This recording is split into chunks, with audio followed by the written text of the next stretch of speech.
Here is the quick, simple take before you buy. What's up, everyone? Today we're looking at a product worth your attention.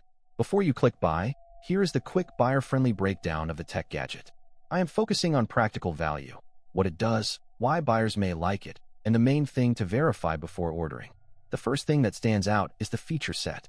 Ultimate over-ear listening experience. Powered by the H2 chip, AirPods Max 2 delivers improved high-fidelity audio that can make it more useful in everyday situations.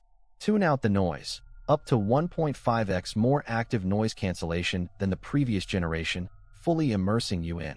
This is the kind of detail that matters more than the product photos.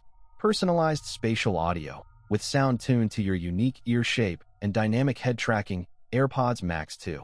For most buyers, that is where the value starts to show. The key positives are easy tech, daily use, and smart upgrade. The one caution is simple. Check the size, compatibility, and exact model before buying so expectations match the listing. My simple verdict: the Tech Gadget looks like a practical pick if the current price fits your budget. If this helped, hit link is in the description for the current price. If this review helped, please like the video, subscribe for more honest reviews, and share it if you liked the video.